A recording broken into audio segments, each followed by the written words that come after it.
श्रीमद् भगवद गीता अध्याय संख्या 4 श्लोक संख्या 34 से लेके 42 तक। 34वां श्लोक पढ़ता हूँ। तत्विद्धि प्रणिपाते परिप्रश्नेन सेवया उपदेक्ष्यन्ति ते ज्ञानम ज्ञानेन तत्वदर्शिनः।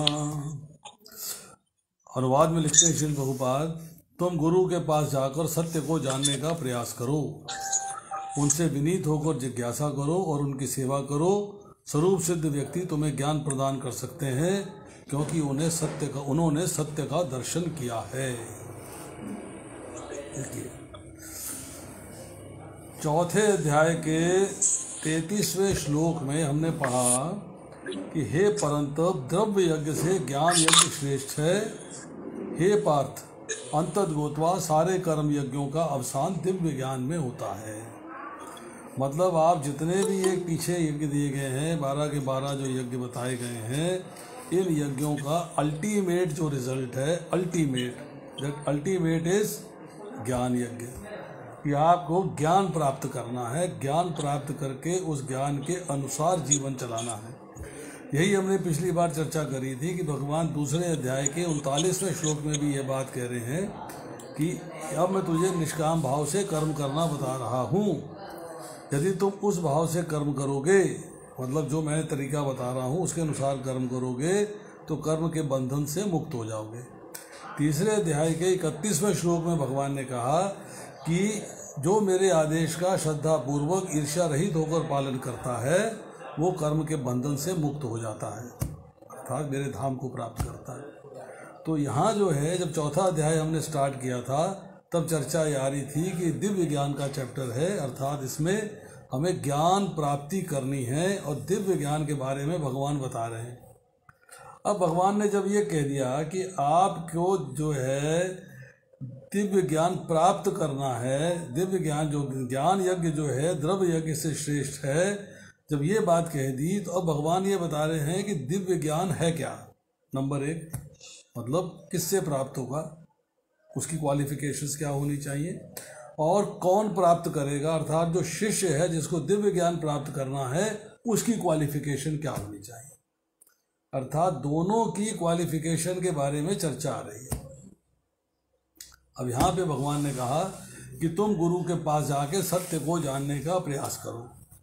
अब इसमें जो है शब्द इस्तेमाल हुआ है कि प्रणिपात है। प्रणिपात का अर्थ क्या होता है कि आप गुरु को जाके श्रद्धा पूर्वक, भक्ति पूर्वक, सरलता से दंडवत प्रणाम करते हैं, एक प्रणिपात कहलाता है। श्रद्धा पूर्वक, भक्ति पूर्वक, सरलता से, ये प्रणिपात है। अब आया इसके बाद कि उनकी सेवा करो। सेवा शब्द हम इस्तेमाल करते हैं रोजमर्रा की लाइफ में, सेवा सेवा सेवा की बात होती है। सेवा है क्या? यहाँ जब गुरु की सेवा की बात आ रही है, यहाँ चर्चा आ रही है कि आपने वैष्णवों की सेवा करनी है, संतों की सेवा करनी है, तो आपने क्या करना है? जो श्रद्धा की बात पहले आई वो मेंटेन्ड है। भक्ति पूर्वक जाना है, अर्थात बड़े प्रेम से, विनय से, विनम्रता से उनके पास जाना है। और पहले ज़माने में गुरुकुल में निवास होता था, आजकल गुरुकुल में निवास नहीं है। आजकल जो आपका निवास है, आपने घर में है पर आप गुरु के पास चले जाते हो, परंतु तब जो है गुरुकुल में निवास होता था, तो उनके पास निवास करना, फिर गुरु की आज्ञा का पालन करना, फिर गुरु के मन की बात समझ के उनकी क्या इच्छा है, उनके मन से जान लेना, उनका मूड समझ लेना, उनके मूड को समझने के बाद उन कार्य को करना, और फिर हर प्रकार से उनको सुख पहुंचाने की चेष्टा करना। अब आप जो है सेवा कर रहे हो, अब आप सेवा के प्लेटफॉर्म पे आ गए। अब परिप्रश्न किसे कहते हैं? परिप्रश्न कि आपने श्रद्धा मेंटेन्ड है, भक्ति भाव मेंटेन्ड है, विनयशीलता मेंटेन्ड है, विनयशीलता है, विनम्रता है, भक्ति भाव है, श्रद्धा है, ये सारी चीज़ें चल रही हैं। अब आपने भक्ति भाव से भगवान के को तत्व से जानने की इच्छा प्रकट कर रहे हैं कि मैं भगवान को तत्व से जान सकूं। मैं भगवान को तत्व मीन्स कि मूल क्या है, मूल मतलब बेसिक फंडामेंटल से लेके और एंड तक मैं भगवान को जानना चाहता हूं। तो भगवान को तत्व से जानना है। अब भगवान को तत्व से जानना अर्थात परिप्रश्न में प्रश्न कैसे होने चाहिए, प्रश्न कैसे होने चाहिए।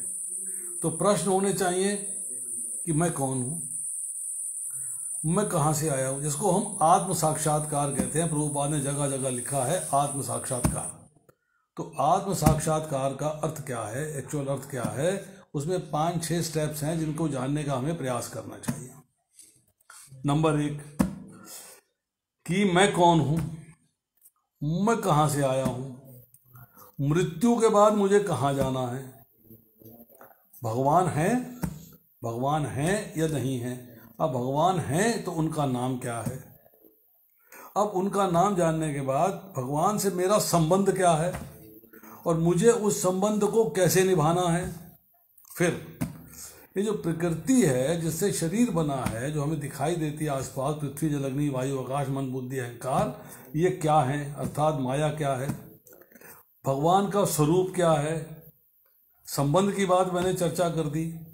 इसके बाद ये जानने का प्रयास करना है कि बंधन क्या है, बंधन क्या है और मुक्ति क्या है, और मैं इस भौतिक बंधन में क्यों पड़ा, मैं पुनरपि जन्मम पुनरपि मरणम के चक्र में क्यों पड़ गया, वो बंधन क्या है मुझे ये जानना है। तो इन सारी बातों को गुरु से जानने का प्रयास करना है। और प्रयास के पीछे कंडीशंस अप्लाई। कंडीशंस क्या है, श्रद्धा होनी चाहिए, भक्ति होनी चाहिए, सरलता होनी चाहिए, विनयशीलता होनी चाहिए, विनम्रता होनी चाहिए। ये सब चीज़ें हैं, तब आपका जो प्रश्न है वो आप गुरु से कर सकते हैं।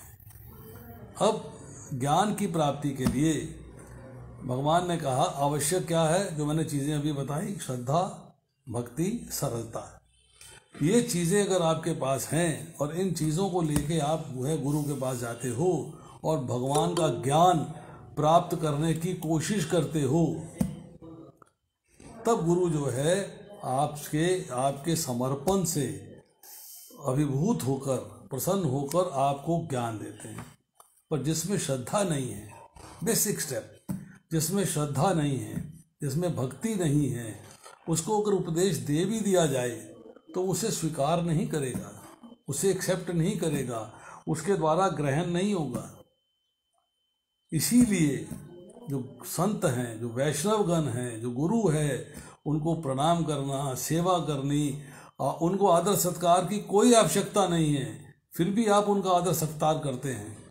अपने में अभिमान नहीं करना, चैलेंजिंग स्पिरिट से क्वेश्चन नहीं पूछना, परीक्षा बुद्धि से क्वेश्चन नहीं पूछना, कपट भाव से क्वेश्चन नहीं पूछना।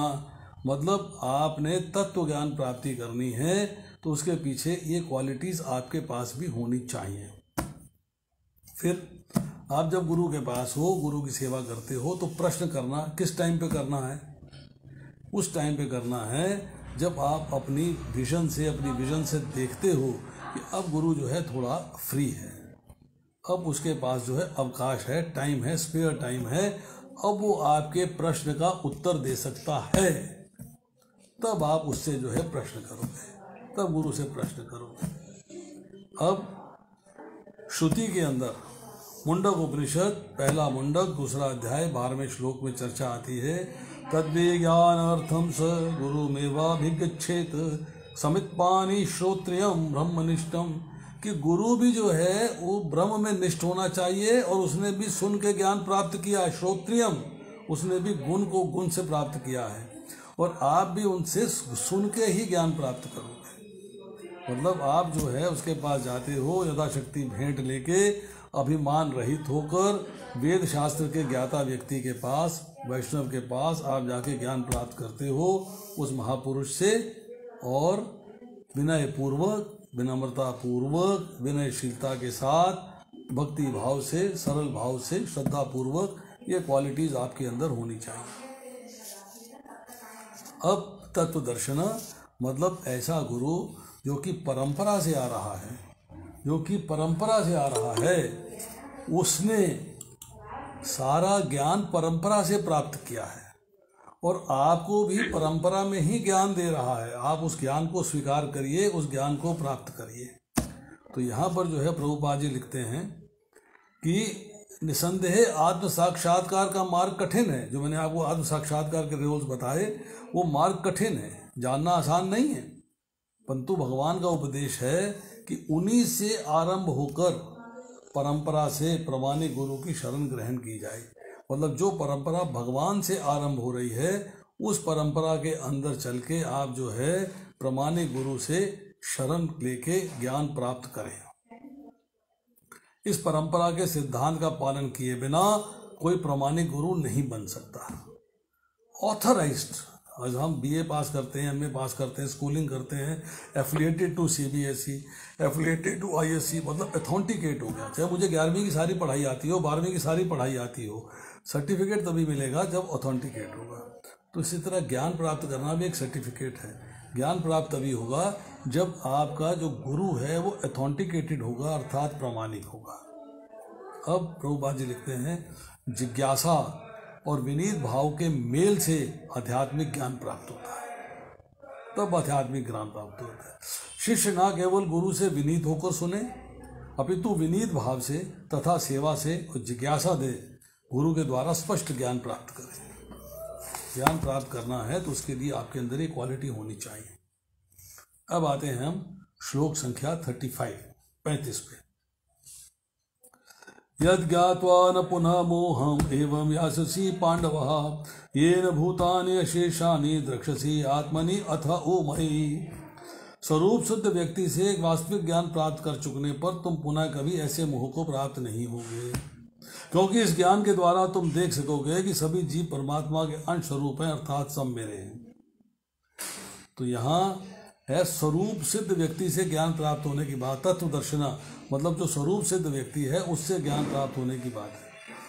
अब भगवान कह रहे हैं जब तुम ऐसे व्यक्ति से ज्ञान प्राप्त करोगे तो ज्ञान मेरे द्वारा दिया गया ज्ञान ही परंपरा से आगे बताया जा रहा है, वो ज्ञान मेरे द्वारा ही दिया गया है। और उस ज्ञान से जब तुम पाओगे तो दोबारा ये मोह कि मेरे रिश्तेदार मर जाएंगे, संबंधी मर जाएंगे, ये हो जाएगा, वो हो जाएगा, पाप हो जाएगा, व्यवस्था नष्ट हो जाएगी, कुल धर्म समाप्त हो जाएगा, वर्ण संकर संतान उत्पन्न होगी, मोह उत्पन्न हो रहा है तुम्हारे अंदर, ये मोह को तुम प्राप्त नहीं होगे। क्योंकि इस मोह के द्वारा तुम देख पाओगे कि सारे जीव मेरे ही अंश स्वरूप हैं। ममय वंशे जीवलोक जीवभूत सनातनी, अर्थात सारे के सारे जीव मेरे अंश हैं, ये बात तुम स्वीकार कर लोगे, अर्थात सब मेरे। अब यहाँ पर जो है ये बात समझनी है कि तुम मोह को प्राप्त नहीं होगे। तो अभी जो है तुम्हारे पास मोह है, परंतु जैसे सूर्य उदय होता है और अंधकार समाप्त हो जाता है, पहले स्टेज के अंदर जिसे कहते हैं कि अरुणोदय काल, मतलब सूर्य अभी निकला नहीं है परंतु रोशनी आ गई है, अंधकार समाप्त हो गया है। इसी तरह जब तुम ज्ञान प्राप्त कर लोगे तो अज्ञान रूपी अंधकार समाप्त हो जाएगा। जो अज्ञान रूपी अंधकार है अर्थात भगवान का जब स्वरूप का यथार्थ ज्ञान हो जाएगा तब मैं कौन हूँ, माया क्या है, संसार क्या है, ब्रह्म क्या है, ये कुछ भी जानना शेष नहीं रहता, क्योंकि अब तुम भगवान के बारे में सब कुछ जान गए। भगवान के बारे में तुमने जो है गुरु से सवाल किए हैं और गुरु ने उत्तर दिए हैं, तुम्हें पता लग गया है। इसलिए इस बात को स्वीकार करना है कि आपको भगवान को समझने के बाद अर्थ क्या है कि आपने भगवान का ज्ञान प्राप्त किया, जो ज्ञान मिला उसके अनुसार जीवन चलाया, उसके अनुसार जीवन चलाया, जीवन अपनी मर्जी से नहीं चलाया, जीवन उसके अनुसार चलाया कि जो ज्ञान मुझे भगवान से प्राप्त हो रहा है। अब यहाँ प्रभुपाद जी कुछ लिखते हैं। भगवद गीता में कहा गया है निराकार ब्रह्म कृष्ण का व्यक्तिगत तेज है, कृष्ण भगवान के रूप में प्रत्येक वस्तु के कारण है। अहम सर्वस्य प्रभु सर्व कारण कारणम। ब्रह्म संहिता में कहा गया है कि कृष्ण श्री भगवान है, सभी कारणों के परम कारण हैं। तो जो मायावादी लोग हैं वो भगवान को निराकार मानते हैं, अर्थात भगवान का आकार स्वीकार नहीं करते। मायावादी लोग जो है ये कह रहे हैं कि भगवान का जो निराकार रूप लिया है वो भी शरीर माया का बना है, जैसे हमारा बना हुआ है।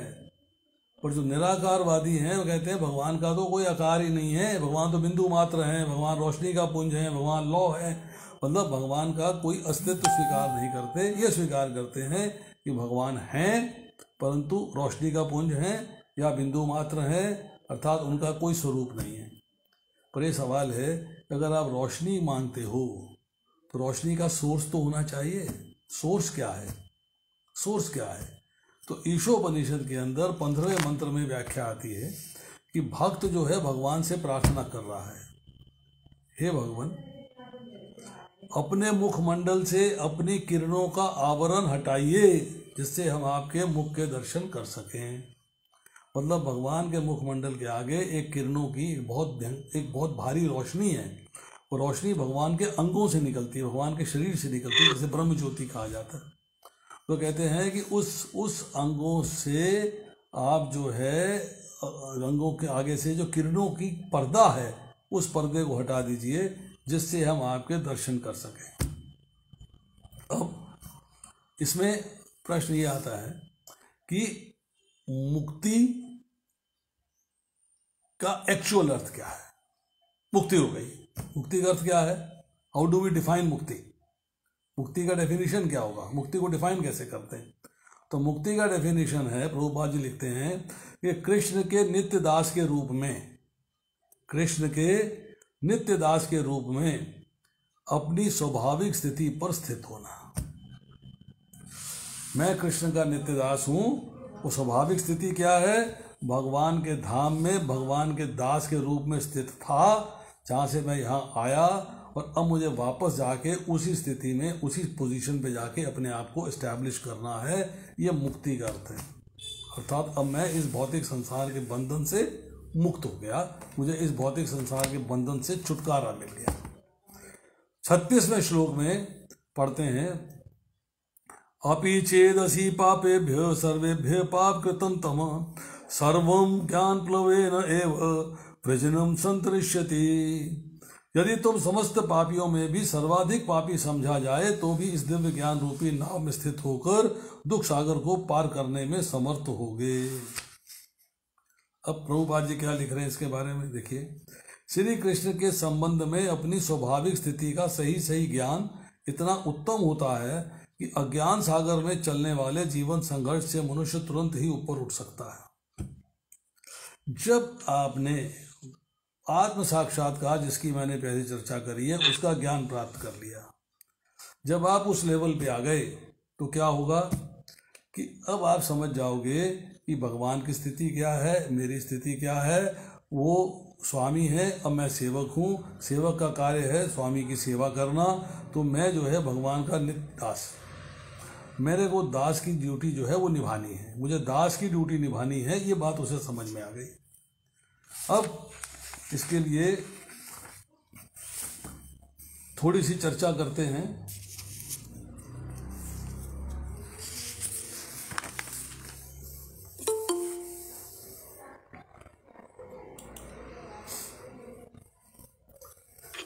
कि यहाँ जो है कह रहे हैं कि यदि तुम्हें समस्त पापियों में भी सर्वाधिक पापी समझा जाए, समस्त पापियों में सर्वाधिक पापी समझा जाए। पहले अध्याय में अर्जुन ने कहा कि पाप के कर्म होंगे, पाप का कर्म कौन करेगा? मैं करूंगा, क्योंकि मैं सबको मार रहा हूं। तो तुम पापी हो गए, तुमने अपने आप को पापी एक्सेप्ट कर लिया। जब तुमने अपने आप को पापी एक्सेप्ट कर लिया ना, मान लिया कि मैं पापी हूं, मेरे से जो है हत्याएं होंगी, संबंधी मारे जाएंगे, कुटुंबजन मारे जाएंगे, रिश्तेदारों की तुमने संख्या बताई वो मारे जाएंगे, अर्थात तुम अब अपने आप को पापी मान रहे हो। अब भगवान ने क्या कहा कि अपि चेदसि पापेभ्यो सर्वेभ्यो पाप कृतम, कि तुम सर्वाधिक पापी हो। मान लो मैं ये कहता हूं कि तुमने सबसे ज्यादा पाप किए हैं, तुमसे बड़ा पापी कोई नहीं है, तुम सबसे बड़े पापी हो। परंतु एक तुम्हें ऑप्शन दी जा रही है।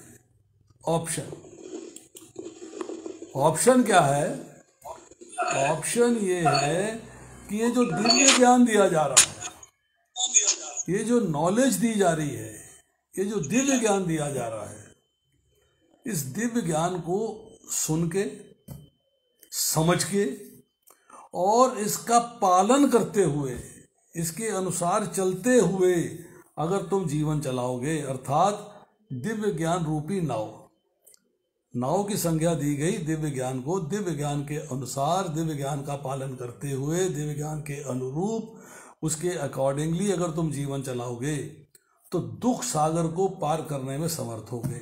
अर्थात दुखों का जो समुद्र है, दुखों का जो सागर है, उसको पार करने में समर्थ होगे। अब दुखों का सागर क्या है? जन्म, मृत्यु, जरा, व्याधि। ये जो है दुखों का सागर है। जन्म होना, मृत्यु होनी, बुढ़ापा आना, बीमारी आनी, अर्थात पुनरअपि जन्मम पुनरअपि मरणम। इस चक्र से छुटकारा मिल जाएगा, इससे छुट्टी पा जाओगे। इससे छुट्टी पाने का मतलब ये है कि अब आप जो है दुख सागर को पार कर जाओगे। Conditions apply. कंडीशंस क्या है? कंडीशन क्या है? इस दिव्य ज्ञान रूपी नाव में सवार होना। अर्थात जो ज्ञान दिया जा रहा है, जो दिव्य ज्ञान है, उसके अनुसार अपना जीवन चलाना। अब आती है श्लोक संख्या 37। यथा एधांसि संविद्ध अग्नि भस्मसात् कुरुते अर्जुन ज्ञान अग्नि सर्व कर्माणि भस्मसात् कुरुते तथा। जैसे प्रज्वलित अग्नि ईंधन को भस्म कर देती है, उसी तरह है अर्जुन, ज्ञान रूपी अग्नि भौतिक कर्मों के समस्त फलों को जला डालती है। अब देखिए, ज्ञान की पराकाष्ठा बताई जा रही है, ज्ञान की क्वालिटी बताई जा रही है, ज्ञान के बारे में कितनी बढ़िया चर्चा हो रही है कि जैसे प्रज्वलित अग्नि, जैसे कि अग्नि को जलाया जाए, अग्नि जल रही है, उसमें आप ईंधन डालोगे जिससे अग्नि जला देना, लकड़ी है, कोयला है, जो भी है, उपले हैं, जो भी डालोगे, जब ईंधन डालोगे तो अग्नि जो है उस ईंधन को भस्म कर देती है, अर्थात जला डालती है। इसी तरह हे अर्जुन, अर्जुन का मतलब है निर्मल हृदय वाला, तेरा हृदय तो निर्मल है, तेरे में मल कैसे आ गया? उल्टी सीधी बातें क्यों सोच रहा है? कि ज्ञान रूपी अग्नि, जो अग्नि मैंने बताई है, अग्नि कौन सी है? ज्ञान, नॉलेज। नॉलेज जो है, नॉलेज किसकी? भगवान की। नॉलेज आत्मा की, नॉलेज प्रकृति की। मतलब ये जो नॉलेज कर्म की, ये जो नॉलेज है, इसके जब प्राप्त कर लेगा तो इसको अग्नि की उपमा दी गई है कि ज्ञान रूपी अग्नि, मतलब ज्ञान के मार्ग में चलना होगा। और ज्ञान वो जो मैं दे रहा हूँ, ज्ञान वो जो मैं दे रहा हूँ। तो अगर ज्ञान के मार्ग पे चलोगे तो जो भौतिक कर्म तुमने किए हैं, भौतिक कर्म में जो सकाम कर्म किए हैं अपने जीवन के अंदर एंजॉय करने के लिए, सेंस ग्रेटिफिकेशन के लिए, मौज मेले के लिए, चाहे वो पुण्य कर्म है चाहे वो पाप कर्म है, उन समस्त फलों को जला डालेगी। समस्त कर्म फलों को जला डालती है। तो इसके तात्पर्य में प्रभुपाद लिखते हैं, आत्मा तथा परमात्मा संबंधी पूर्ण ज्ञान और उनके संबंध की तुलना यहाँ अग्नि से की गई है। अग्नि मीन्स नॉलेज। नॉलेज मैंने बताया ना, ये अग्नि अर्थात ये नॉलेज न केवल समस्त पाप कर्म के फलों को जला डालती है, अपितु पुण्य कर्मों के फलों को भी भस्मसात करने वाली है। कर्म फल की कई अवस्थाएं हैं, शुभारंभ, बीज, संचित आदि, किंतु जीव को स्वरूप का ज्ञान होने पर सब कुछ भस्म हो जाता है। स्वरूप का ज्ञान होने पर, स्वरूप क्या है? जीवेरे स्वरूप कृष्णेर नित्य दास, या आप भगवान के दास हो, ये बात आपने स्वीकार कर ली। अब बृहत आरण्यक उपनिषद में कहा गया है, उभे उह वेश एते सत्य मृते साधु साधुनी। मनुष्य पाप तथा पुण्य दोनों प्रकार के कर्म फलों को जीत लेता है। अब देखिए, इसमें कुछ कर्मों की चर्चा हुई है। उसमें है कि संचित फल क्या है? संचित मीन्स जमा, FD। संचित का मतलब है कर्म फल जो हमारे जमा है, पड़े हुए हैं। प्रारब्ध क्या है? प्रारब्ध है कि जो आपके पके हुए फल हैं जिनको आप भोग रहे हो। अब इस जन्म में और जन्मांत कई जन्मों में जो आपने कर्म किए हैं वो आपके संस्कार रूप से आपके अंदर एकत्रित है, जमा है अंतःकरण में, और इसी को संचित कर्म कहते हैं। और जो इस जन्म में फल देने के लिए आ गए हैं, जिनको हम भोग रहे हैं, वो प्रारब्ध हो गया। अब जो अभी मैच्योर नहीं हुए हैं, भोगना आरंभ नहीं हुए हैं, पर रेडी हैं, तैयार हैं, कभी भी प्रारब्ध बन सकते हैं, वो अप्रारब्ध कहलाते हैं।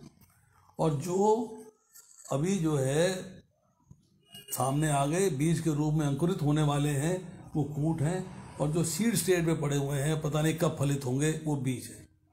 तो ये जो कर्म फलों की परिभाषा दी गई है, सारे के सारे समाप्त हो जाएंगे। शर्त क्या है कि ज्ञान रूपी अग्नि को, अर्थात ज्ञान को प्राप्त करके अज्ञान को दूर करके आपने उस ज्ञान के अनुसार अपना जीवन चलाना है और जीवन बिताना है, उसी के अनुसार चलना है।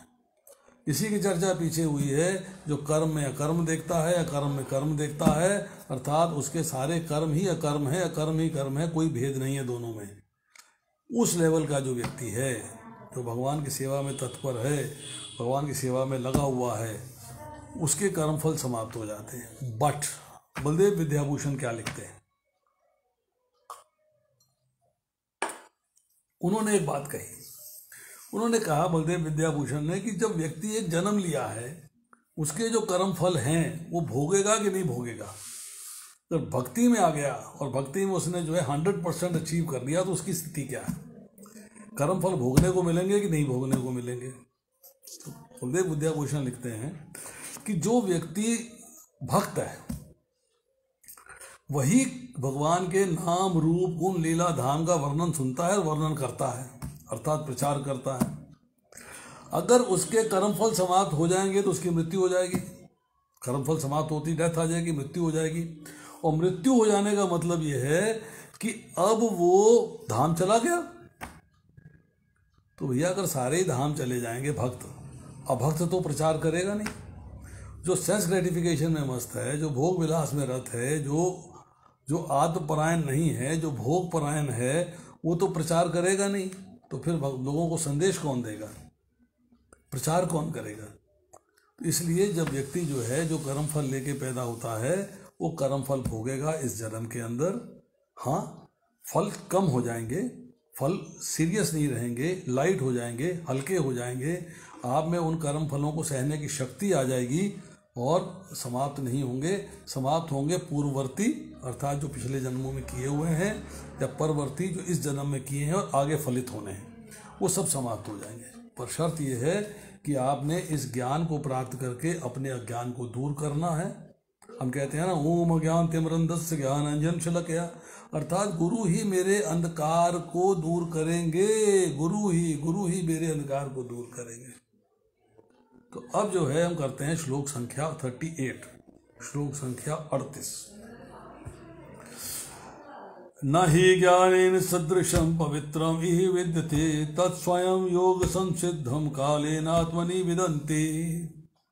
इस संसार में दिव्य ज्ञान के समान कुछ भी उदात्त तथा शुद्ध नहीं है। ऐसा ज्ञान समस्त योग का परिपक्व फल है। जो व्यक्ति भक्ति में सिद्ध हो जाता है, यथा समय अपने अंतर में इस ज्ञान का आस्वादन करता है, भक्ति में स्थिर हो जाता है।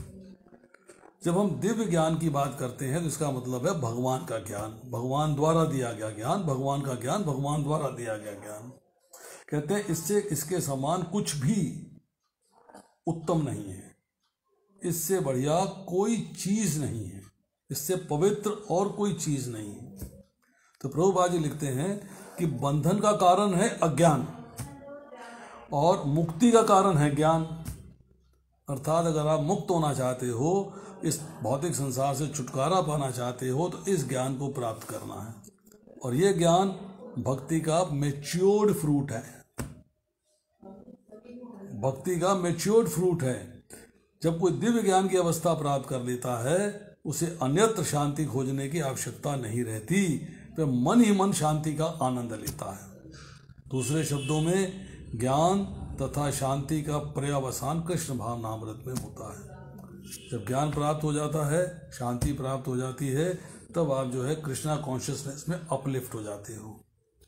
भगवद गीता का संदेश की यही चरम परिणति है। अब कहा जा रहा है कि जो तत्व ज्ञान के साधन हैं जिनके द्वारा आपको ज्ञान प्राप्त होता है, यज्ञ है, दान है, तपस्या है, सेवा है, पूजा है, व्रत है, उपवास है, फिर अष्टांग योग है, प्राणायाम है, शम दम अर्थात अपने इंद्रियों को कंट्रोल करना, अपने आप को संयम करना, उसके बाद जप है, ध्यान है, ये जितने भी साधन हैं ये सारे के साधन आपके पापों को नाश करके पवित्र करने वाले हैं। यही है पवित्रम इह विद्यते, ये पवित्र करने वाले हैं। ठीक है, जब ये पवित्र करने वाले हैं तो इस ज्ञान की उत्पत्ति में, ये ज्ञान की उत्पत्ति में सहायक है, ये आपको ज्ञान प्रदान करने के मार्ग पे ले जाते हैं, ज्ञान प्राप्त होता है, तब इस कारण ये पवित्र माने गए हैं। अब इससे भगवान का यथार्थ रूप, भगवान को अब अच्छे तरीके से जान पाते हो। जैसे जन्म कर्म जमे दिव्यम, अर्थात जब भगवान के जन्म और कर्म को दिव्य जान लेना, समझ लेना, फिर उसमें जो है आपके अंदर कुछ चीज़ें छूट जाएंगी, जो निषिद्ध कर्म हैं वो छूट जाएंगे, जैसे झूठ बोलना, कपट करना, चोरी करना, ठीक है, कोई भी पाप करना, फिर राग द्वेष हर्ष शोक अहंता ममता, ये सारे विकार जो हैं ये समाप्त हो जाएंगे, तो सारे विकार समाप्त हो जाएंगे। तब आप जो है अपने मन और इंद्रियां और शरीर भी पवित्र हो जाएगा। तब आप जो है भगवान के प्रति श्रद्धा होते होते निष्ठा के बाद रुचि के बाद आसक्ति के बाद भाव, अर्थात आप उस लेवल पे जा पहुँचोगे, उस लेवल पे आ जाओगे। अब आती है श्लोक संख्या 39। श्रद्धावान लभते ज्ञानम तत्पर संयत इंद्रिय ज्ञानम लब्धवा परम शांति अचिरेण अधिगच्छति। जो दिव्य ज्ञान में समर्पित है, अब ये शिष्य की क्वालिटी आ रही है, शिष्य की क्वालिटी, ज्ञान की क्वालिटी बताई, गुरु की क्वालिटी बताई, अब शिष्य की क्वालिटी बता रहे हैं कि जो दिव्य ज्ञान में समर्पित है, जिसने इंद्रियों को वश में कर लिया है, जो इस ज्ञान को प्राप्त करने का अधिकारी है, वह इसे प्राप्त करते ही तुरंत आध्यात्मिक शांति को प्राप्त होता है। जो दिव्य ज्ञान में समर्पित है, मतलब जिसकी दिव्य ज्ञान में श्रद्धा हो गई, निष्ठा हो गई, यस, इसको मुझे कुछ टाल नहीं सकता।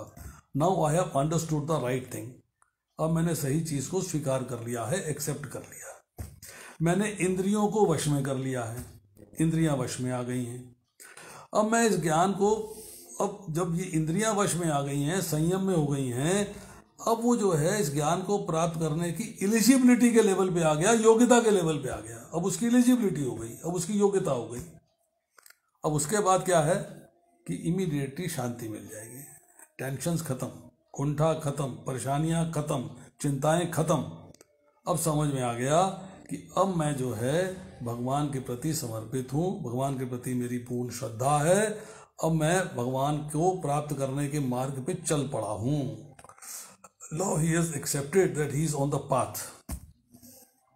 प्रभुपाद जी लिखते हैं, कृष्ण में दृढ़ विश्वास रखने वाला व्यक्ति ही इस तरह का कृष्ण भावना भावित ज्ञान प्राप्त कर सकता है।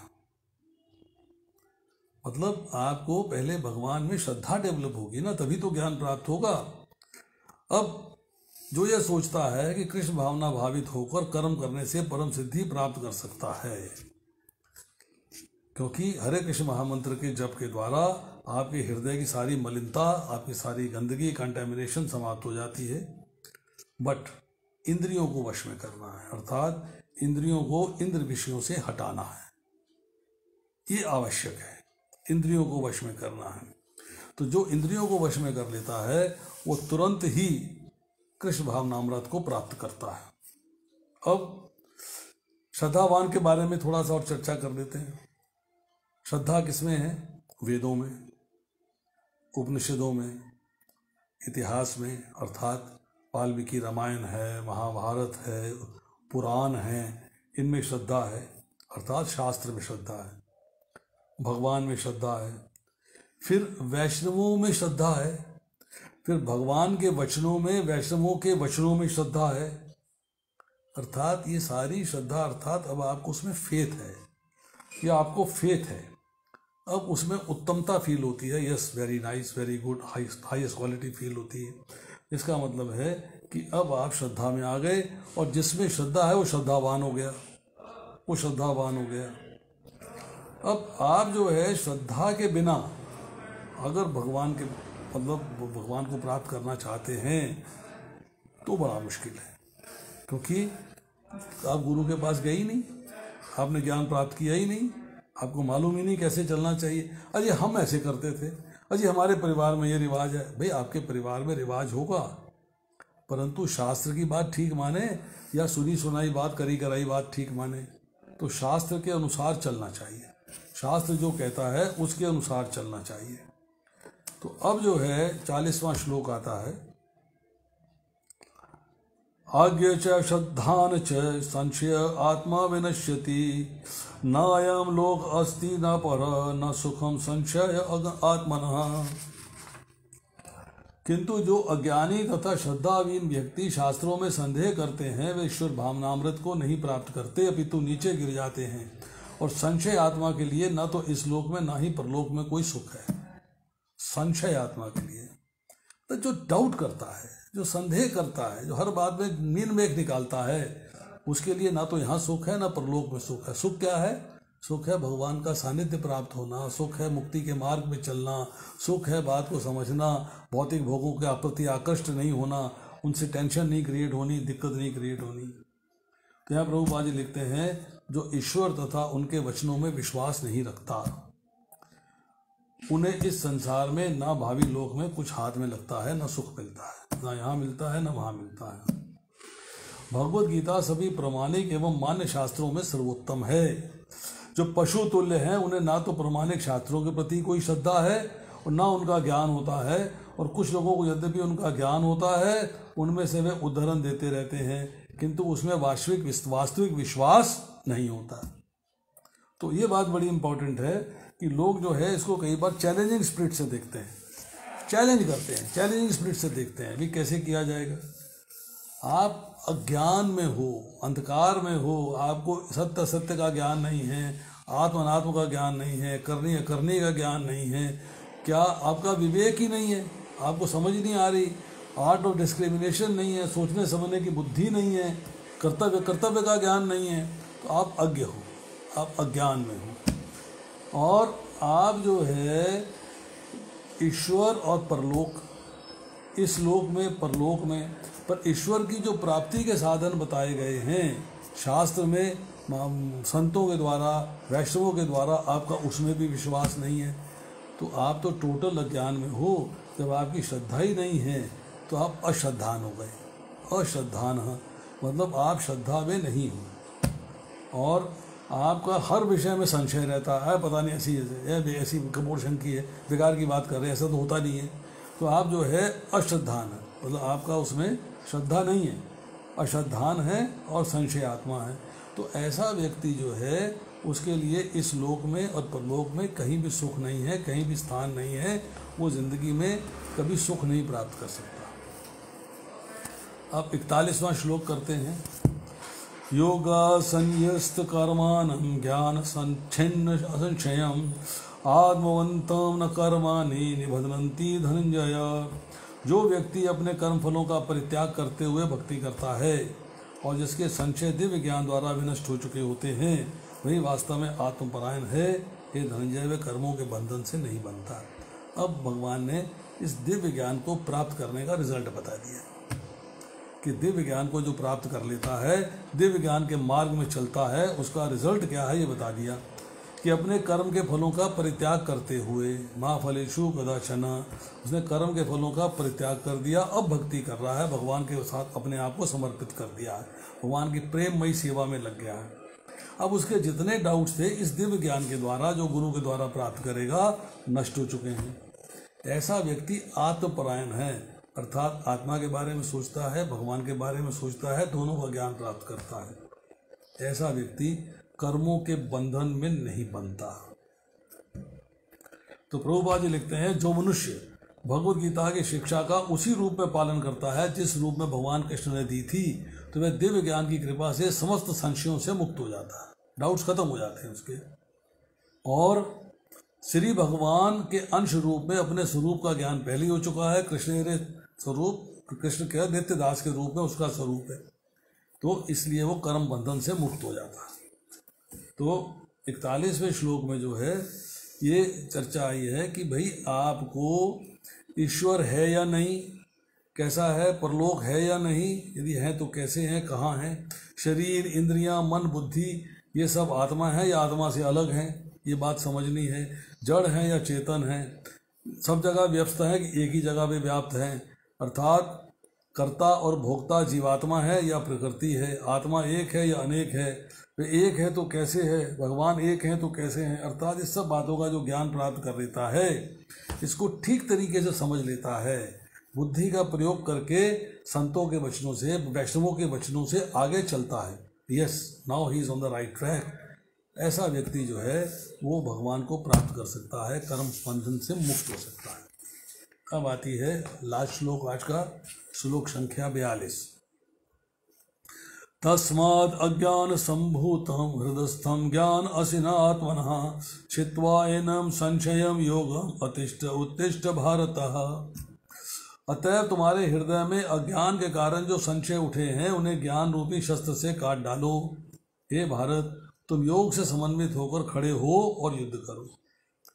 योग से समन्वित होकर मतलब भक्ति योग के द्वारा, मतलब मुझ पे विश्वास करके, मुझ पे श्रद्धा करके, मुझ पे निष्ठा रख के कि मैं जो कह रहा हूँ वो ठीक कह रहा हूँ। करना तुम्हारी अपनी मर्जी है, तुम जैसे मर्जी आए मेरे करो, जैसी तुम्हारी मर्जी आए वैसे करो, परंतु मेरा सजेशन है, मेरा आपको जो है एक अनुरोध है कि तुम योग से अपने आप को समझो, योग से मेरे से जुड़ो, समन्वित हो जाओ और फिर उसके बाद युद्ध करो, क्योंकि मैं तुम्हें कह रहा हूँ तुम्हारे लिए राइट ट्रैक जो है युद्ध करना है, राइट ट्रैक युद्ध करना है। पर ये कैसे होगा? जब तुम्हारे अंदर जो अज्ञान भरा हुआ है, जो अज्ञान रूपी अंधकार है, जो डाउट्स उठ रहे हैं, जो संशय उठ रहे हैं, उसे जो दिव्य ज्ञान है, जो ज्ञान रूपी शस्त्र मतलब कुल्हाड़ी है, फरसा है, तलवार है, तीर कमान है, वो ज्ञान है, उस ज्ञान से काट डालो, खत्म कर दो उसे, और अब जो है युद्ध करो, क्योंकि यही तुम्हारे लिए उत्तम है। तो प्रभुपाद जी लिखते हैं कि इस योग में दो तरह के यज्ञ कर्म किए जाते हैं, एक तो द्रव्य यज्ञ और दूसरा है आत्मज्ञान यज्ञ।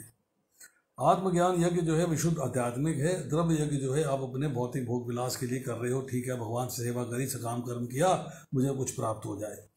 यदि आत्म साक्षात्कार के लिए द्रव्य यज्ञ नहीं किया जाता, ऐसा यज्ञ भौतिक बन जाता है। तो द्रव्य यज्ञ भगवान के लिए करोगे तो ओके, द्रव्य यज्ञ भगवान के लिए नहीं करोगे, अपने एंजॉयमेंट के लिए करोगे, अपने सेंस ग्रेटिफिकेशन के लिए करोगे, तो वो यज्ञ जो है भौतिक बन जाएगा। तो प्रभुपाद जी लिखते हैं, यह कृष्ण भावनामृत विविध देव यज्ञ, ब्रह्म यज्ञ, ब्रह्मचर्य यज्ञ, गृहस्थ यज्ञ, इंद्र संयम यज्ञ, योग साधना यज्ञ, तपस्या यज्ञ, द्रव्य यज्ञ, स्वाध्याय यज्ञ, ये सारे के सारे जो है ये वर्णाश्रम धर्म में भाग लेकर जागृत किए जा सकते हैं। You can do it, you can do it, but you have to accept कि मुझे शास्त्र के अनुसार चलना है, वैष्णवों के वचनों के अनुसार चलना है, भगवान के दिए गए वचनों के अनुसार चलना है। दिस इज मोस्ट इम्पॉर्टेंट, यही मुझे करना चाहिए। तो भगवान ने यह कहा कि तुम मेरे भक्त हो, तुम मेरे सखा हो, और उचित ये है कि अगर किसी दूसरे के अंतःकरण में कोई शंका हो तो उसको भी समझा बुझाकर प्रीच करके उसका भी छेदन कर डालो। अगर नहीं कर सकते हो तो कम से कम अपना छेदन तो कर लो, अपना संशय जो है उसे तो समाप्त कर लो और योग में स्थित हो जाओ, युद्ध के लिए खड़े हो जाओ कि जो मैं कह रहा हूँ तुम्हारे फायदे के लिए कह रहा हूँ, तुम्हारे हित के लिए कहता हूँ, बिल्कुल डाउटलेस, संशय रहित होकर, शंका रहित होकर, मेरे कथन के अनुसार कर्म योग करते हुए, कर्म योग में स्थित होकर युद्ध के लिए तैयार हो जाओ, इसमें तुम्हारा कल्याण होगा। तो आज जो है चौथा अध्याय समाप्त हुआ। हमने जो है 4 अध्याय भगवद गीता के कर लिए हैं। अब अगले शनिवार से हम जो है 5वां अध्याय आरंभ करेंगे। अगर अब किसी का कोई प्रश्न है तो पूछ सकता है। Questions are welcome.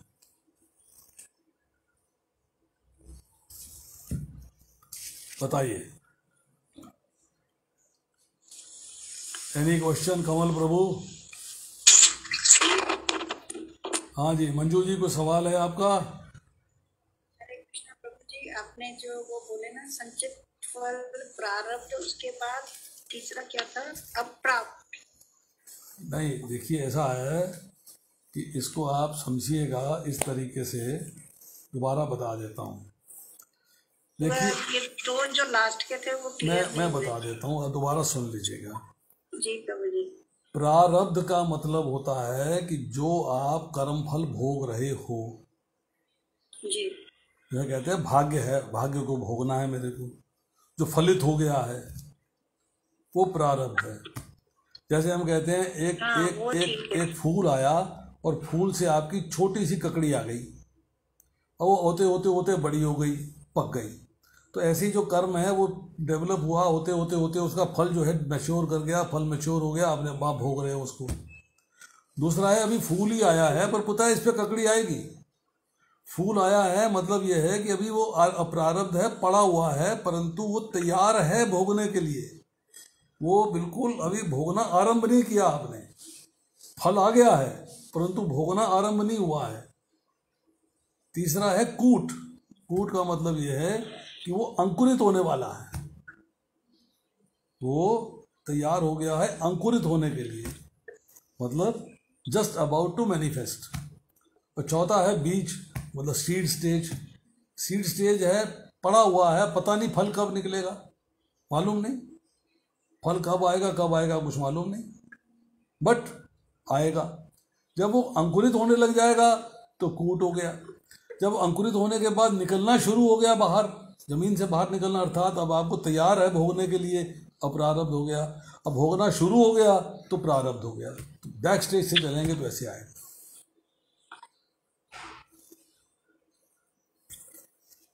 और बताइए, धाम लीला माता जी।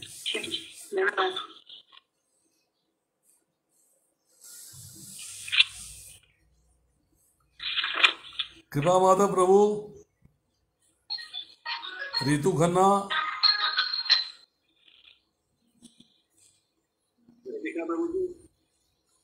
हरे कृष्णा। प्रभु जी हरे कृष्णा। हरे कृष्णा। ठीक हो प्रभु जी? बोलो बोलो रितु जी बोलो। प्रभु जी बहुत अच्छा था, अच्छा आपका तो हमेशा सुन के बहुत ही अच्छा लगता है। तो बहुत अच्छे से एक्सप्लेन किया आपने कि कैसे संचित कर्मा प्रारब्ध और भगवान के लिए कैसे हमको काम करना है। तो बहुत ही बढ़िया था, मतलब बहुत अमेजिंग लेक्चर। हरे कृष्णा प्रभु जी, दंडवत प्रणाम। दंडवत प्रणाम। धाम लीला जी बोलो। प्रभु जी आज भी थोड़ी सी लेट हो गई, थोड़ी। कोई बात नहीं। अच्छा प्रभु जी ये वीडियो आप भेजेंगे क्या फिर? हाँ भेजूंगा, बिल्कुल भेजूंगा। अरे प्रभु जी तब तो कोई बात नहीं, मैं एक को तो 2 बार 3 बार पढ़ती हूँ, अब जितना भी दिमाग में आएगी। और बताइए प्रभु जी आपके ऐसा तो कोई भी इतना इतना अच्छा, इतना सुंदर से आप इसको एक्सप्लेन करते हैं कि क्या बताऊं मैं, मेरे दिमाग में अंदर जाता है। पर शायद एज की वजह से थोड़ा थोड़ा फिर भूलती हूँ, फिर पढ़ती हूँ। पढ़ने की भी सुविधा है तो ये बहुत अच्छी बात है। ये वीडियो मेरे लिए बहुत अच्छा लग रहा है।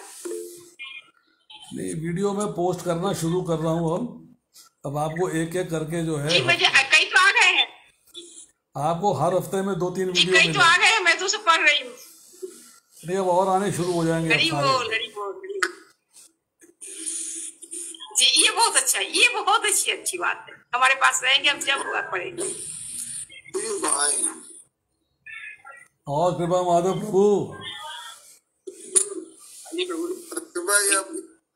एक क्वेश्चन ये है कि इस टॉपिक से थोड़ा रिलेटेड नहीं है, पीछे श्लोकों में आया होगा जरूर। हाँ, आत्मा जो है कुछ नहीं करता और सारे जो है कर्म जो है प्रकृति के गुणों द्वारा होते हैं। ठीक। हाँ, जब कुछ नहीं करता फिर भी उसको जो शरीर है प्रकृति के गुणों के अनुसार, एक व्यक्ति कुछ करेगा तभी उसको कर्म फल का प्राप्त होगा ना, लेकिन आत्मा सही नहीं है तो फिर भी उसको शरीर कैसे प्राप्त होता है? क्या बात है।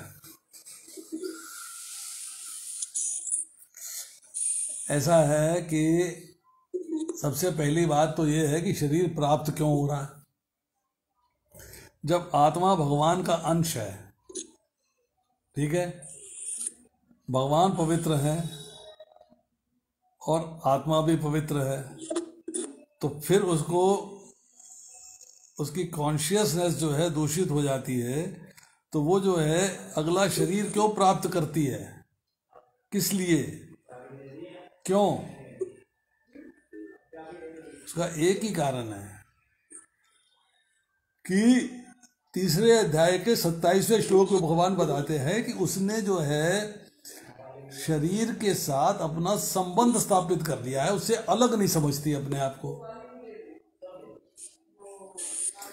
एंजॉय कौन कर रहा है? अब मुझे बताओ, इतनी सूक्ष्म आत्मा है, उसके पास तो आंखें हैं नहीं, आत्मा के पास तो कान है नहीं, आत्मा के पास तो नाक है नहीं, उसके पास तो जीवा है नहीं, उसके पास तो त्वचा है नहीं। ये तो प्रकृति की बनी हुई है ना सारी चीजें। तो इसमें समझने वाली बात यही है कि अब जब 13वां अध्याय पढ़ेंगे, 20वें से 22वां श्लोक जब पढ़ेंगे तो पता लगेगा कि आत्मा को कर्म करने के लिए भगवान ने कुछ हथियार दे दिए, औजार दे दिए, इंस्ट्रूमेंट्स दे दिए। वो इंस्ट्रूमेंट है भौतिक प्रकृति से बना हुआ शरीर। ये उसको एंजॉय करने के लिए मिला।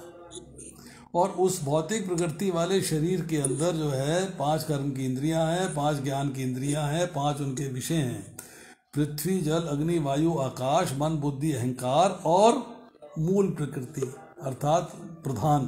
प्रधान का अर्थ है सतोगुण, रजोगुण और तमोगुण। तो सारे कार्य जो है प्रकृति के गुणों के अंडर हैं। करने के लिए आत्मा ने इच्छा करी, जैसे तुमने इच्छा करी उसको मार दो, तुम तो नहीं मार रहे, तुमने किसी को अपॉइंट कर दिया, तू मार भाई। अब हम कहें कि साहब मारा तो तुमने, जेल तो तुमको भी हो रही है, क्योंकि मारा उसने, मैंने तो नहीं मारा, मारा तो मिस्टर एक्स ने है, तो मुझे जेल क्यों दे रहे हो भाई? अरे इसलिए कि भाई उसको सुपारी तो तुम नहीं दी थी, मरवाया तो तुम नहीं है। तो आत्मा जो है उसको काम करने के लिए भगवान ने औजार दे दिए, इंस्ट्रूमेंट, जिसे करण कहते हैं। जब आप 18वां अध्याय पढ़ेंगे तो 14 से लेके 18 श्लोक 19 श्लोक तक यही चर्चा आएगी। ये करण है। करण मीन्स ये औजार हैं, हथियार हैं जिनके द्वारा आत्मा कार्य करती है, और ये करती है प्रकृति के गुणों के संसर्ग में, उनके कंट्रोल में। जैसे कि अब आपने कहा मुझे कोई कार्य करना है, तो उसी कार्य को सतोगुण में कर सकते हो, रजोगुण में कर सकते हो, तमोगुण में कर सकते हो। इसका क्या मतलब है कि उस वक्त सतोगुण का प्रभाव था, उसके अंडर काम किया, रजोगुण का प्रभाव था, उसके अंडर काम किया, तमोगुण का प्रभाव था, उसके अंडर काम किया। तो कार्य जो हो रहा है प्रकृति के 3 गुणों के अंडर हो रहा है, उनके कंट्रोल में हो रहा है। बट करने के लिए आपकी आत्मा को तो चीज़ एंजॉय करनी है, देख के तो आँख दे दी, एंजॉय करनी है सुन के तो कान दे दिए। अब आत्मा इतनी सूक्ष्म है, बाल के 10,000वें हिस्से के बराबर है, उसको तो कान नहीं मिला ना, उसके बाद तो आँख नहीं है, उसके कान आँख आप ही हो। You are the source. आप उसकी एंजॉय करने में सोर्स आप ही हो, करनी आप ही हो, आप ही ने एंजॉय करना है। इसलिए कह रहे हैं कि आत्मा कुछ भी नहीं करती, सिर्फ डिजायर करती है बस, और कुछ नहीं करती। कर्म प्रकृति के गुणों द्वारा होता है, अर्थात प्रकृति करती है प्रकृति के गुणों के अंडर, कर्म उसके द्वारा होता है। समझे नहीं? आत्मा के पास वाणी नहीं है कि आत्मा बोल पाए, वाणी के लिए इंस्ट्रूमेंट बनाया हुआ है, वो बोलता है, पर डिजायर जो है वो आत्मा करती है। ये बात समझने वाली।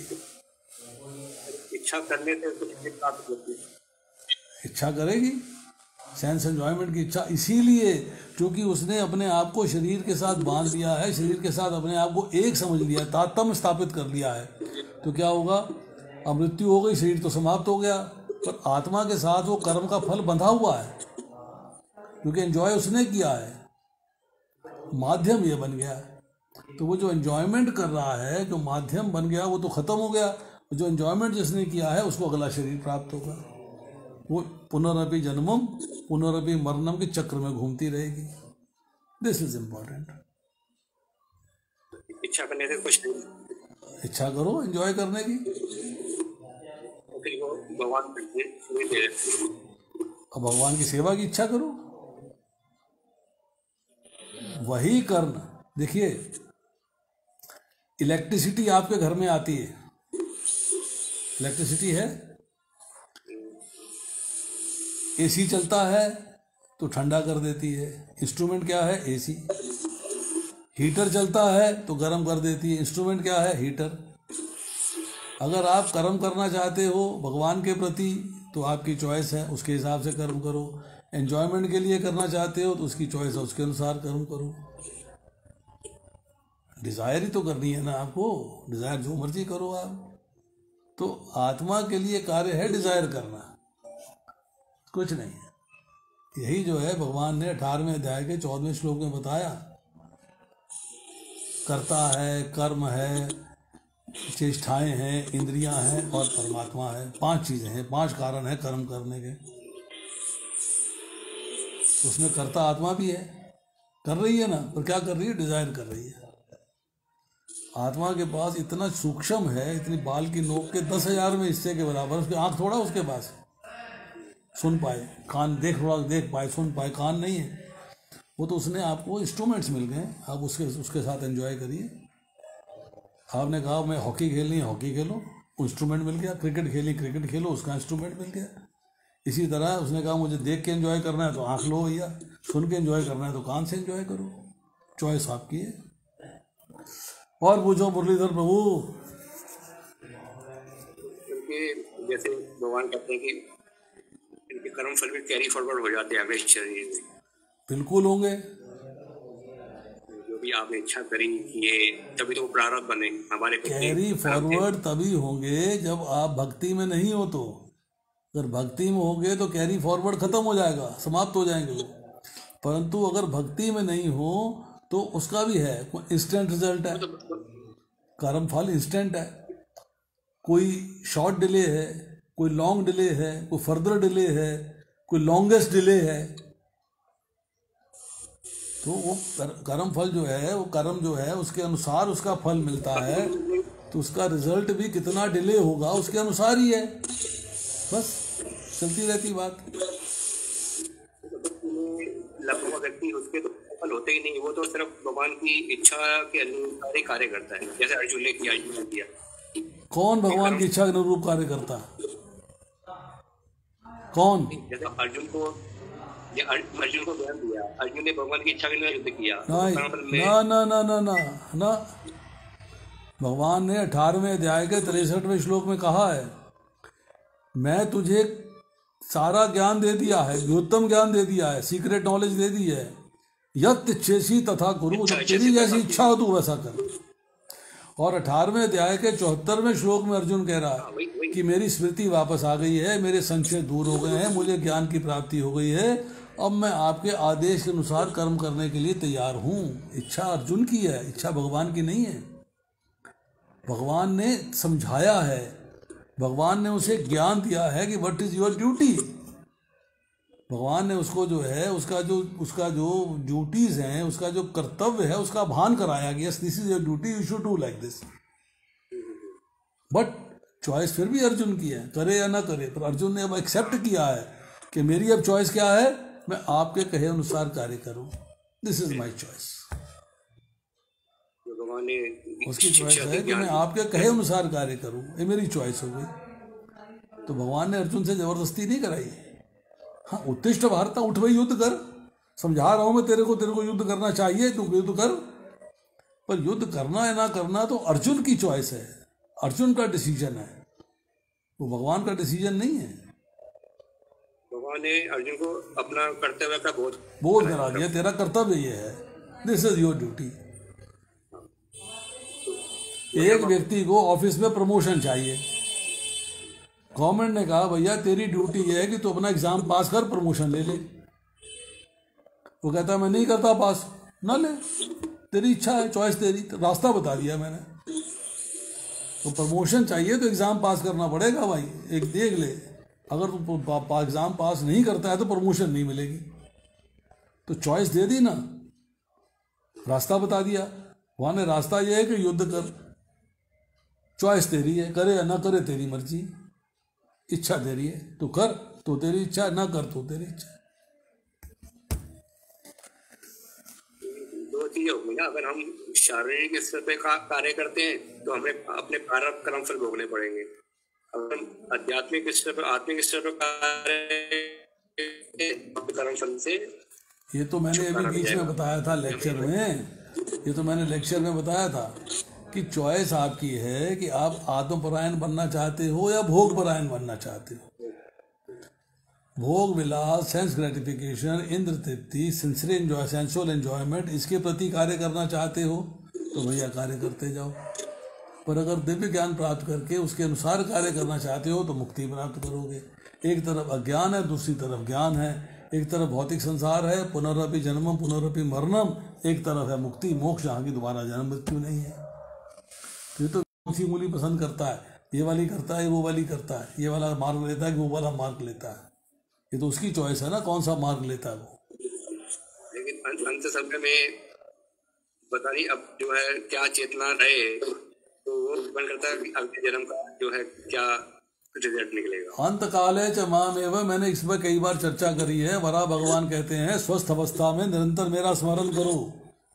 वही ना, जब अंतिम समय में मेरा स्मरण करने में असमर्थ हो जाओगे तब मैं तुम्हारा स्मरण करूंगा और अपने धाम ले जाऊंगा। एग्जाम तो वही है, अब कैसे पास होगा ये भी तो वो तो भैया सीखना पड़ेगा ना कि निरंतर भगवान का स्मरण कैसे करना है, सीखना पड़ेगा। You have to learn, this is the art of entering Krishna consciousness, art of enjoying Krishna consciousness. तो यही है ना कि आप सीखेंगे कि मैं कैसे जो है हर समय भगवान का स्मरण कर सकूं। That is the art. वो आर्ट स्वीकार करो। लोग आर्ट ऑफ लिविंग तो सिखाते हैं, आर्ट ऑफ डाइंग नहीं सिखाते। हम तो आर्ट ऑफ डाइंग सिखाते हैं भैया, आर्ट ऑफ लिविंग नहीं सिखाते हैं। ठीक बात है, हम तो आर्ट ऑफ डाइंग सिखाते हैं। आर्ट ऑफ डाइंग में ही आर्ट ऑफ लिविंग आ जाती है। बिल्कुल ठीक बात है। यही जैसे आर्ट ऑफ डाइंग सीख ली, उसको आर्ट ऑफ लिविंग अपने आप आ जाएगी। अपने आप आ जाएगी भाई। मरेंगे तभी जब जिंदा रहेंगे, तो जिंदा है तभी तो मरेगा। जिंदा आदमी तो मरेगा।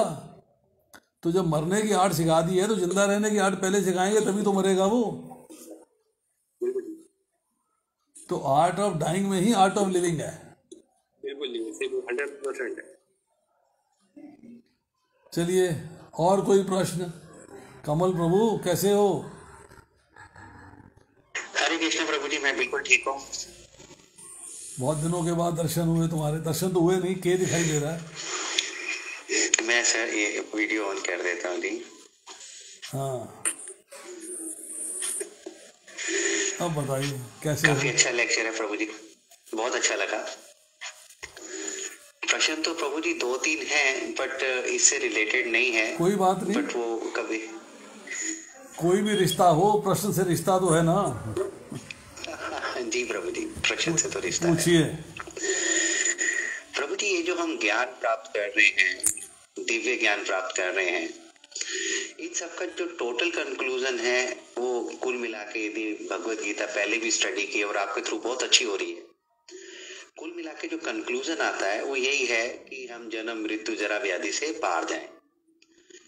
और यदि उसको हम थोड़ा सा और एलोबरेटली समझें कि क्योंकि सारे दुख जो है जन्म मरण में ही है, सारे तो पार जाने के सारे दुख जो हैं ये जन्म मरण के अंदर ही है। जब तक जन्म मरण है तब तक दुखों में आदमी रहेगा। कुल मिला के जो उसका जो नेक्टर या निचोड़ आता है वो यही है कि जब तक जन्म मरण है तब तक दुख ही दुख है। और 9वें अध्याय में भगवान ने कहा है दुखालय अशाश्वतम, कि जितने भी हैं सब दुखों का कारण है। तो सुख की जो एक्चुअल डेफिनेशन है वो क्या है? मरने के बाद क्या, क्योंकि जन्म मरण तो खत्म हो गया है। तो ऐसा है। अभी जो है ना, हमने एक्चुअली हम टॉप के 8वें अध्याय में पहुंच गए। दूसरे अध्याय में चलो। कर्मजम बुद्धि युक्ता ही फलम त्यक्त्वा मनीषिणः जन्म बंध विनिर्मुक्ता पदम गच्छन्ति अनामयम। अनामयम कि मेरे धाम में दुख नहीं है। भौतिक संसार में भगवान ने कहा मात्र स्पर्शा तो कौंतय शीत उष्ण सुख दुखदा आगम अपायरी अनित्य कांत तिक्षो भारत, कि जन्म सुख और दुख सर्दी गर्मी के आने जाने के समान ही सीमित और क्षण भंगुर हैं। ये इंद्रिय बोध से उत्पन्न होते हैं कि अर्जुन इनसे विचलित हुए बिना रहने का अभ्यास कर। ये जो आपका इंद्रियों का इंद्र विषयों के साथ संसर्ग है, जैसे दूसरे अध्याय का 62वां श्लोक पढ़ेंगे, ध्याय तो विषयान पुंसा संग तेषु उपजाए। हमने भगवत गीता को ना शुरू से बहुत ध्यान से सुनना और ध्यान से पढ़ना है, तब बातें समझ में आती चली जाएंगी कि एक्चुअल सुख क्या है और सुख की इस भौतिक संसार में परिभाषा क्या है। यहाँ सुख की परिभाषा है कि जब हमारे मन के और शरीर के अनुकूल सिचुएशंस होती हैं, मन के अनुकूल हो शरीर के अनुकूल हो तो सुख की प्राप्ति होती है। जब मन के प्रतिकूल हो शरीर के प्रतिकूल हो तो दुख प्राप्त होता है। बिजली चल रही है, गर्मी का मौसम है, एसी चल रहा है, बड़ा सुख मिल रहा है। बिजली चली गई है, एसी चला गया, दुख मिल रहा है। शरीर को हो रहा है ना, शरीर के प्रतिकूल है, शरीर के अनुकूल है। एसी चलना शरीर के अनुकूल है तो मन भी खुश है, एसी ना चलना शरीर के प्रतिकूल है, मन भी नहीं खुश है। तो एक में दुख है, एक में सुख है। तो इसी तरीके से भगवान कहते हैं कि असली सुख कहाँ है, पदम गच्छन्ति अनामयम, कि मेरे धाम में जो आ जाता है उसको दुख नहीं होता। अनामयम मतलब मेरा धाम जो है दुखों से परे है। आमय का मतलब होता है दुख, कष्ट, टेंशन, परेशानी, कुंठा। मेरा धाम जो है दुख से परे है। तो वो बात समझनी है कि भगवान के धाम जाके ही सुख में असली एक्चुअल सुख वहीं मिलना है। हाँ, आप इस जन्म में भी सुख ले सकते हो। कैसे? कि अगर आप राग द्वेष हर्ष शोक इन सबसे अलग हो जाओ, अर्थात आप जो है भौतिक संसार से दुख महसूस नहीं करो। एग्जाम्पल देता हूँ मैं। एक टीवी पे जो है प्रोग्राम आ रहा था अनुपम खेर का, 400 फिल्में करी हैं, इतने अवार्ड जीते हैं, इंटरनेशनल लेक्चर है, हॉलीवुड लेक्चर है, बॉम्बे में शूटिंग हो रही है और एसी नहीं चल रहा। उसने शिकायत करी एसी नहीं चल रहा है, मैं इतना बड़ा स्टार हूँ, मेरा ये मेरा वो, मतलब उसने खूब डंडा दिया। उसमें उसका को स्टार थे अमिताभ बच्चन, वो कोने में बैठे थे, गर्म सूट पहने हुए, कंबल ऊपर से ओढ़े, गर्मी का मौसम है, एसी चल नहीं रहा। उन्होंने उनके पास गया, देखा वो अमिताभ बच्चन वहाँ बैठे, जाके पूछा, अमिताभ बच्चन को नमस्ते करी, सर मैं आपका बड़ा फ़ैन हूँ, मैं अनुपम खेर। वो कहते हैं मैं जानता हूँ। बोले सर इतनी गर्मी, एसी नहीं चल रहा। बोले एसी नहीं चल रहा तो क्या हो गया? बोले आप सूट पहने बैठे हो, आप कंबल ओढ़े बैठे हो, आपको गर्मी नहीं लग रही? His answer was very good answer, अगर मैं गर्मी के बारे में सोचता हूँ तो गर्मी लगती है, गर्मी के बारे में नहीं सोचता हूँ तो गर्मी नहीं लगती। हम लेक्चर देते हैं प्रभु जी, हमारा अपना एक्सपीरियंस है, कई बार टेम्पल्स में जाके लेक्चर देते हैं, पंखा नहीं चल रहा होता, ऊपर पंखा दूर है, हमारा आसन दूर है, गर्मी का मौसम है, टेम्पल हॉल में एसी होता नहीं, पंखा हमसे दूर है, हमारे सर के ऊपर पंखा नहीं है, पसीना आ रहा होता है, पर लेक्चर देते हुए हमें गर्मी नहीं समझ में आती। उसका लेक्चर का लोगों को समझाना है, लेक्चर का मजा है, वो अलग बात है। एक स्टोरी है छोटी सी, गंगा किनारे भक्त बैठे हैं, बहुत बढ़िया कथा चल रही है, शाम का टाइम है, एक भक्त कहने लगा बड़ी ठंडी ठंडी हवा आ रही है, तो दूसरा भक्त कहता है तू कथा में आनंद लेने आया कि हवा में आनंद लेने आया? उनको गर्मी नहीं लग रही, बिकॉज यू जैसे ही आप फील करोगे वैसा ही भाव आ जाएगा। तो सुख और दुख की परिभाषा यही है कि हमको उस भौतिक संसार में दुख की प्राप्ति भी है, सुख की प्राप्ति भी है, पर असली सुख कहाँ है? भगवान के धाम में, मुक्ति में। तो मुक्ति जब हो जाएगी तो आप जो है पूर्ण सुख की स्थिति में आ जाओगे, क्योंकि आपका वही स्वरूप है जो भगवान का है। भगवान आनंद में है तो आप भी आनंद में हो, यू विल ऑल्सो एंजॉय। और बताइए प्रभु। प्रभु जी भगवान कहाँ नहीं है? क्वेश्चन ये आता है, भगवान तो सब सर्वव्यापी है, सब जगह है, फिर तो सुख तो सभी जगह है। अब ये तो हमारे देखने के एंगल पे निर्भर करता है, ये मैंने कि हम उसको कैसे दे रहे हैं, कि आप भगवान की प्रेजेंस को रियलाइज नहीं कर रहे हैं।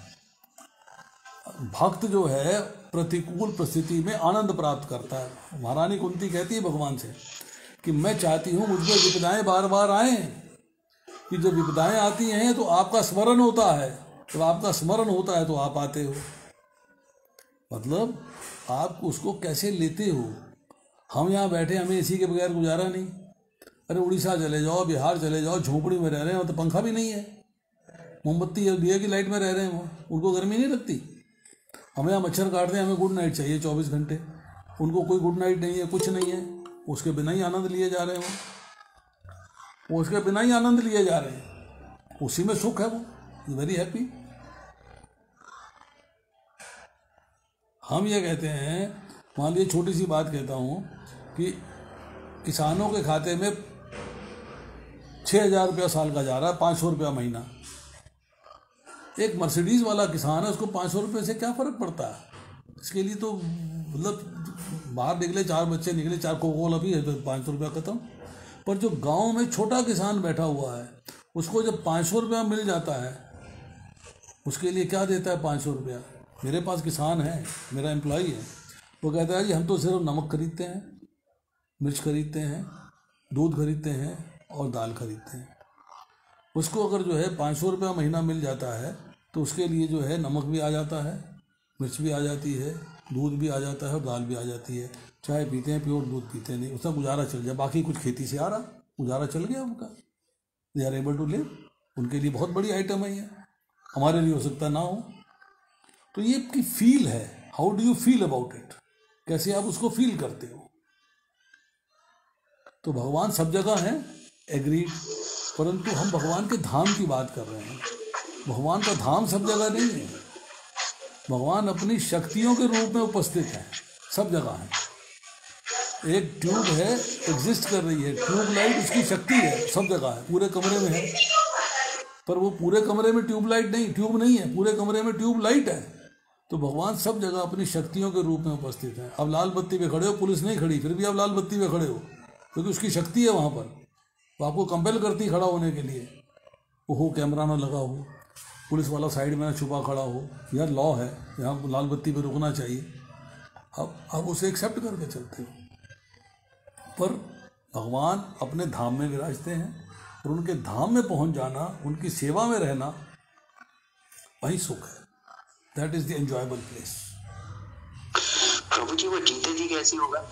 हाँ, जीते जी भगवान के धाम जीते जी कैसे होगा? जीते जी कैसे होगा? देखिए, जीते जी कैसे होगा, मैंने बताया कि आपको राग और द्वेष, अटैचमेंट खत्म होनी चाहिए, आपको घृणा खत्म होनी चाहिए, किसी के प्रति ईर्ष्या नहीं होनी चाहिए। जो मिल गया उसी में खुश हैं, जितना मिल गया उसी में खुश हैं, आनंद। देखिए, दुनिया में 2 ही आदमी सुखी हैं, दुनिया में सिर्फ 2 वैरायटी के लोग सुखी हैं, सिर्फ 2 वैरायटी के लोग। आप चाहे अजमा के देख लीजिएगा, एक बच्चा, एक पागल, बाकी कोई सुखी नहीं है। डिज़ायर पूरी नहीं होती दुख होता है, पागल की डिज़ायर ही नहीं है, मस्त है, वो मस्त है, कपड़े फटे हैं तो फटे हैं, नंगा तो नंगा, ढका तो ढका, उसको कोई प्रॉब्लम नहीं है। बच्चा है, माँ ने कपड़े पहनाने हैं, पहना दिए तो ठीक है, ये बना दिए तो ठीक है, वरना छोटा बच्चा है, गोदी में रहता है, वो सुखी है, उसको कोई प्रॉब्लम नहीं। रोता है, भूख के मारे रोता है, वो दुख नहीं है, वो सुखी है। और पागल सुखी है, बाकी कोई सुखी नहीं है, क्योंकि हर एक की डिज़ायर है, और डिज़ायर फुलफिल होती नहीं है, फिर दुख होता है। सुख तभी होगा आप डिज़ायरलेस हो जाओगे, कोई डिज़ायर ही नहीं है आपकी। जो मिल गया बहुत अच्छा, नहीं मिला तो भी अच्छा, भूखे सो गए। सिंपल सी जिंदगी बताई, सिंपल सी लाइफ बताई, सिंपल सी चीज़ है। हम लोगों को हर चीज़ ऑपुलेंट चाहिए। जब ऑपुलेंस लेने की कोशिश करते हैं, ऑपुलेंस पूरी मिलती नहीं है तो दुख होता है, तब दुख होता है। ये बात देखनी। प्रभु जी, आपकी बात से मैं सहमत हूँ, बट ये नीड एंड वांट्स का आ गया है। जब हमारा एक रिलेशन स्टैब्लिश हो जाता है, रिलेशन का आत्म साक्षात्कार, जब हम हरे कृष्णा करते हैं, अंदर फील करते हैं उसकी प्रेजेंस को इन अ फॉर्म ऑफ लाइट, या जो भी हम जैसे अपना दर्शन करते हैं मूर्ति के रूप में, या आत्म साक्षात्कार लाइट के थ्रू करते हैं। जब हम एक आत्म साक्षात्कार हो जाता है, एक एनलाइटमेंट हो जाती है, जिसे कह सकते हैं, तो ये सारी चीजें तो ऑटोमेटिकली मिल ही जाती है। ये एक कंटेंटमेंट तो वहीं पे आ जाती है, फिर नीड के लिए ही आदमी करता है, फिर वो वांट्स के ऊपर नहीं जाता है, क्योंकि उसकी जो प्रभु जी, कंटेंटमेंट होनी बहुत कठिन है। और दूसरी बात ये है कि आपको बताएं, एक व्यक्ति की शादी हो गई, अब वो पत्नी की फोटो से एंजॉय करता रहेगा क्या? पत्नी भी चाहिए। भौतिक संसार की बात कर रहा हूँ। इसी तरह आध्यात्मिक संसार में भगवान के अंगों की ज्योति है, रोशनी है, रोशनी से एंजॉयमेंट करेगा। भगवान चाहिए, भगवान के साथ एंजॉय करेगा। भगवान की जब अर्च विग्रह होता है, उसकी पूजा करता है, अर्चना करता है, श्रृंगार करता है, नहलाता है, तैयार करता है, उसकी एंजॉयमेंट चाहिए।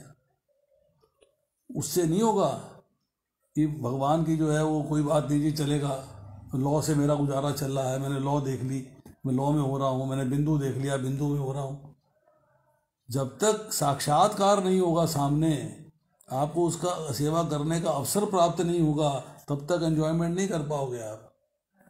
भगवान की छोटी सी स्टोरी सुनाता हूँ। एक व्यक्ति को बिजनेस नहीं चल रहा था, उसने जो है भगवान कृष्ण को लाए और ला के उसने जो है अपने कार्निस पे विराजमान किया और धूप बत्ती करने लगा। साल भर करता रहा, कोई फायदा नहीं हुआ, छोड़ दिया। दूसरे भगवान को, दूसरे किसी देवता को ला के बिठा दिया, उनकी धूप बत्ती करता रहा, इनको ऊपर बिठा दिया। ये भगवान तो प्रकट होते नहीं है, भगवान तो मेरा साथ देते नहीं है, भगवान तो बिल्कुल बेकार है। ये ठीक है, इनकी पूजा अर्चना करता हूँ। करते करते करते करते करते करते एक दिन जो है 6 महीने के बाद समझ में आई, यार मुझे धूप बत्ती जला रहा हूँ, ऊपर भगवान बैठे, उनके नाक में जाती होगी, उनको बड़ा कष्ट करती होगी। तो उसने उनको नीचे उतार लिया, गोदी में रखा, सहलाने लगा, रोने लगा। रोते रोते कहने लगा, मुझे बड़ी गलती हो गई, मुझे समझ में नहीं आया कि आपके नाक के अंदर जो है अगरबत्ती का धुआं जाता होगा, आपको कष्ट देता होगा। भगवान प्रकट हो गए। किससे प्रकट हुए? भाव से। वो तो मैकेनिकल काम कर रहा था, मैकेनिकल से बात नहीं बनती। जब तक आपका संबंध नहीं बनेगा, आप अंडरस्टैंड नहीं करोगे। उसने भगवान को अंडरस्टैंड किया कि इनके नाक में धुआं जा सकता है, उन्हें परेशान कर सकता है, भगवान को प्रकट होना पड़ा। ये तो हम देखें कि हम जो है अपना सोचे जी भगवान तो निराकार हैं। ये तो प्रभुपाद जी सारी भगवद गीता में यही तो बात कर रहे हैं कि भगवान भैया निराकार नहीं है, भगवान साकार हैं, और साकार के साथ संबंध स्थापित करो, निराकार के साथ नहीं। कंटेंटमेंट कब आएगी? कंटेंटमेंट कब आएगी? एक रास्ता है उसका बड़ा सिंपल। पानी की बोतल लो खाली, एक बोतल लो खाली, उसको तालाब में डाल दो तो गैस बाहर निकलेगी, हवा बाहर निकलेगी, पानी भरेगा। जब तक भगवान को अपने अंदर नहीं भरोगे, तब तक माया बाहर नहीं निकलेगी। जब माया बाहर निकलेगी तभी कंटेंटमेंट आएगी, ऐसे कंटेंटमेंट नहीं आएगी। भगवान को अंदर भरना पड़ेगा, अर्थात भगवान के नाम रूप गुण लीला धाम का वर्णन सुन के उसके प्रति अट्रैक्ट होना पड़ेगा, उसके प्रति समर्पित होना पड़ेगा, तब जाके आपकी कंटेंटमेंट आएगा, तब आप जाके एंजॉय कर पाओगे, तब आप जो है सुख की स्थिति में आओगे, ऐसे नहीं आओगे। हरे कृष्णा। 9:21 हो गए प्रभु, बंद करें। मंजू जी आपका कोई प्रश्न है? कृपा माधव प्रभु आपका कोई प्रश्न है? हाँ जी मंजू जी आपका कोई सवाल? चलिए फिर समाप्त करते हैं। Thank you very much. Hare Krishna. Hare Krishna प्रभु जी। हरे कृष्णा प्रभु जी, धन्यवाद। हरे कृष्णा माता जी, हरे कृष्णा।